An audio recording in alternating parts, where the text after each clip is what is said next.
হ্যাঁ everyone. So এই ভিডিওটা বেসিক্যালি একটা সতর্কীকরণ ভিডিও হইতে যাচ্ছে জানুয়ারি ইনটেকের জন্য। পার্টিকুলারলি আপনারা যারা ফিনল্যান্ডের জানুয়ারি ২০২৭ ইনটেকের জন্য অ্যাপ্লিকেশন করতে যাচ্ছেন তাদের জন্য। সো এই ভিডিওতে আমি আসলে এক্সপ্লেইন করব যে কি সেই বিষয়টা যেটা আসলে অবশ্যই আপনাদেরকে মাথায় রেখে অ্যাপ্লিকেশন করতে হবে। এনিওয়ে সো এখন আসি মেইন টপিকে যে আপনার সতর্কীকরণ বিষয়টা আসলে কি? সো আপনারা জানেন যে ফিনল্যান্ডে আসলে জানুয়ারি ২০২৭ ইনটেকের অ্যাপ্লিকেশন স্টার্ট হইতে যাচ্ছে এই ৩১ অগাস্ট থেকে এবং এটা চলবে ১০ সেপ্টেম্বর পর্যন্ত। এবং এরপরে হচ্ছে আপনারা ১ সপ্তাহ মতো সময় পাবেন ডকুমেন্ট আপলোড করার জন্য যদি কোনো কিছু মিসিং থেকে থাকে। সো আরেকটু ইনফরমেশন সেটা হচ্ছে যে নরমালি ব্যাচেলর এবং মাস্টার্সে অ্যাপ্লাইড সায়েন্সেস যে ইউনিভার্সিটিগুলো আছে সেইখানে আপনারা অ্যাপ্লিকেশন করতে পারবেন। এবং এখানে দেখা যাবে যে সব ইউনিভার্সিটিতে কিন্তু সব প্রোগ্রামে অ্যাপ্লিকেশন থাকবে না। সো এটা আপনাদেরকে ফাইন্ড আউট করতে হবে। এখন এই সতর্কীকরণ বিষয়টা আসলে মেইনলি মাস্টার্স প্রোগ্রামে যারা অ্যাপ্লিকেশন করতে যাচ্ছেন তাদের জন্য। সো আমি একটু আগে যেটা বললাম যে এখানে আসলে ব্যাচেলর এবং মাস্টার্সে অ্যাপ্লিকেশন রান থাকবে অ্যাপ্লাইড সায়েন্স ইউনিভার্সিটিগুলোতে। বাট এখানে ইস্যু হচ্ছে যে এখানে আসলে ব্যাচেলরে অনেক প্রোগ্রামই অ্যাভেলেবেল থাকবে কিন্তু মাস্টার্সে আসলে অত বেশি প্রোগ্রাম অ্যাভেলেবেল থাকবে না।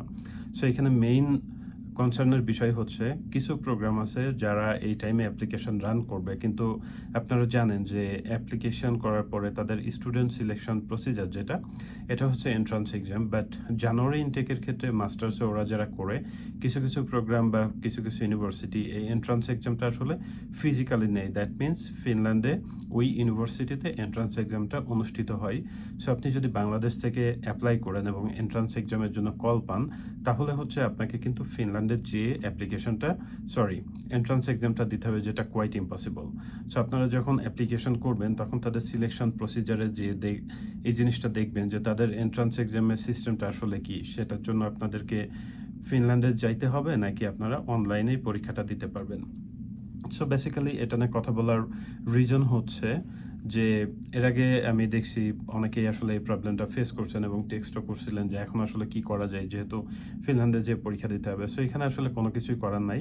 হয় আপনাকে ফিনল্যান্ডে যে এন্ট্রান্স এক্সামটা দিতে হবে অথবা এটা আসলে স্কিপ করতে হবে। সো অবশ্যই এই বিষয়টা আপনাদেরকে মাথায় রাখতে হবে যে আপনি যে অ্যাপ্লিকেশন করতেছেন ওটা সিলেকশন প্রসিজারে যে এন্ট্রান্স এক্সামটা আছে বা ইভেন ইন্টারভিউ সেটা ফেস টু ফেস হবে, অন ক্যাম্পাস হবে নাকি অনলাইনে হচ্ছে আপনি পরীক্ষাটা দিতে পারবেন। সো এটা নিয়ে যদি আপনাদের কোনো প্রশ্ন থেকে থাকে অবশ্যই আপনার সেই ইউনিভার্সিটির অ্যাডমিশন অফিস যেটা আছে ওদেরকে হচ্ছে যে কন্ট্যাক্ট করতে পারেন এবং ওরা অবশ্যই আপনাদেরকে সাজেশন দিবে বা ডিরেক্টলি বলবে যে এটা ফিজিক্যাল অন ক্যাম্পাস এক্সাম হবে নাকি অনলাইনে হবে। সো এটার উপর বেস করে আপনাকে কিন্তু অ্যাপ্লিকেশনটা করতে হবে। আদারওয়াইজ দেখা যাবে আপনার টাকা, টাইম ২ টাই নষ্ট হবে। সো এই বিষয়টা মাথায় রেখেই আসলে আপনাদেরকে জানুয়ারি ২০২৭ ইনটেকের জন্য অ্যাপ্লিকেশন সাবমিট করতে হবে পার্টিকুলারলি মাস্টার্সের জন্য। এটা ছাড়াও জানুয়ারি ইনটেক নিয়ে যদি কোনো ধরনের প্রশ্ন থেকে থাকে অর সেপ্টেম্বর ইনটেক অথবা যেকোনো আইদার ডেনমার্ক অথবা ফিনল্যান্ড এদের পড়াশোনা নিয়ে যদি কোনো প্রশ্ন থেকে থাকে আপনারা কমেন্টে জানাতে পারেন। আমি উত্তর দেওয়ার চেষ্টা করব।